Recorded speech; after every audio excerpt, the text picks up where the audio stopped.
Didaa hidhan dhiitatu. Akka Awurooppaa 1984 ganda qotee bulaa qulliitiif birbirsaa keessatti dhalatee guddate loon tiksaa.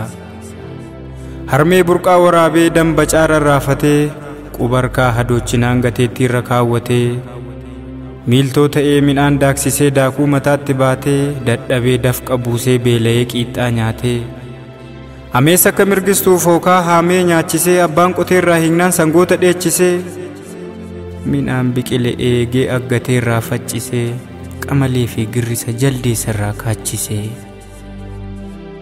booda buleessi fuudhee magaalaa Amboo galee mana barnootaa seenee tokko jechuun eegalee. Didaa hidhan dhiitatu. Ni barate tolchee qajeelchee dadhabee yoom raafame dhagoomaan ganama dhalataan durumaan mammaakame isa beeku ciqilee beekuun achas dhuftuu kaa'ame. Mana barumsaa keessatti diddaaf mormii agarsiisuu biyyi soqamtee nyaatamuu barattoota barsiisuu haqa Oromoon dhaadatee hawaasaaf dhugaa himuu dhimma eenyummaa baree lammiin waa'ee isaaf cimuu mul'ata jaalleewwan ganamaa ofii dursee hubatee lafa deemu maratti sodaa malee dubbatee yoo haasa'u madaalee yoo gaafatus xiinxalee gameessa sabni qabu akkasaaf qeensuun cabu. Egaa gadameessa haadhaan baatamee dhalatus kaaniin qixxee roorri isaa na cuucamuun barraaqumatti lixxee sabasaaf miixannaan nyakkiftuun itti duulte jecha isaa xooxessitee yakkummaa irra tuulte. Hidhanii mankaraarsanii reebanii dirra dhaananii gogaan burratee qunca'ee qulqulluu yakkamaa ta'ee barnootarraa dhorkamee jibbinsi irratti labsame. Gidiraa nama nyaataa mul'ataaf egeree doomsu goota mataa gadhee dabeessa soree goobsu qaama guddatee miti onnee guddannaan dhandhame bara dhufee darbu kanaaf labataan faarsame. Didaa hidhan dhiitatu.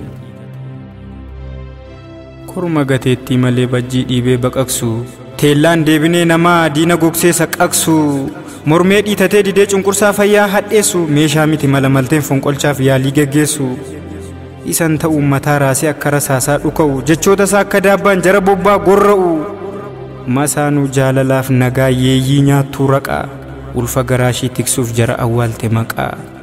Daandooftuu ligidooftuu ceekurra nama teessu rinciccee qajeestee boolla awwaalchaan geessu itti qoosee baacee furriin qixxeessee laalee ilaalcha ishii dadhabaa biyyeef dhoqqeen dabalee ciillan dooftuu gatataa hamman jirreen lakkaa'ee dandeettii isaan tuffate yaadaan ishee akkaa'e.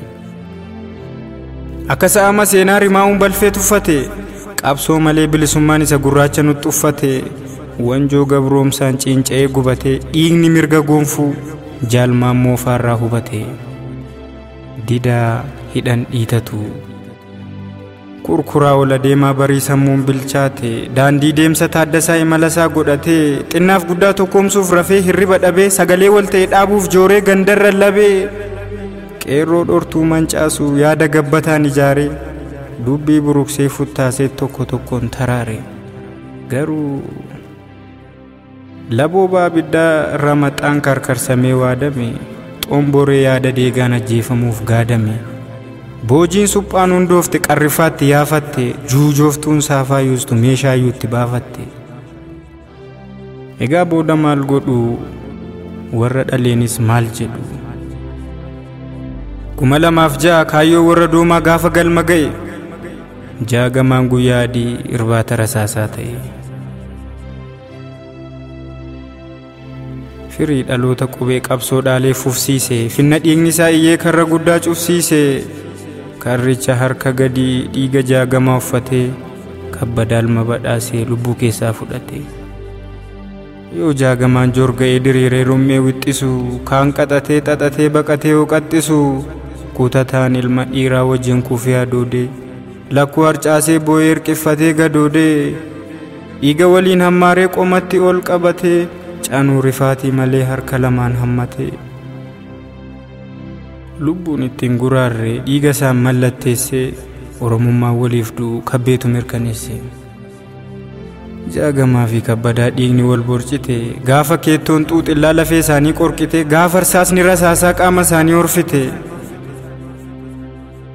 sadii gaxuuxuun jiraatu daandii bofaa qabate dugda ol kaasee dhaabee eegeen lafatti ejjete dubbii isaa summiin maree akka waan namni hin barre isa jiruun sagalii gareensaa sagaltamaa isa galmisaa goolii xaxaansaa harangamaa doomaa mataan du'e isatu ergee nyaate kichuu ola deemtu hireen bool'ataate dhiiraa iskuulii amboo keessi giimii ulfaa'ee sammuun dhiituun bokokee agartuun isaa boora'e onneen laboo baffate haaloo ba'uuf machaa'e hunduu keessatti yaade mar'immaanii burrate sagalee tokko mormee yeeqaan qursee dubbate egaa karra saasni waade eenyufaaf fayyaa ta'e kaan qaamatti irrate kaanis lubbuu ba'e sabni gamaa gamanaa lallabeeyyuu maraatu jaagamaa kannisicha deebisee gashuun taatu gadda barriif fayyisne lammiif gumaacha laate galmisaa bool'ataanaan nagaadhumaa dhaammate sabni isaas cabsee yaa'e boo'ee dhaadannaan awwaallate maarree lafeensaa jajjabaan jirmatee lafa dhoosee ba'e foonsaa reebichi madeesse jirmichaaf qananiif tiksee ta'e dhiigni isaa dirree gubbaarra yaa'e jirmichaaf bishaan guddinaa ta'e har'aa jirmisaa damee biqilchee latee bakkisee daraaree oromoof riqicha ta'e oromummaa baraaree waxabajjii 10/2019 sabni naan miidhagaa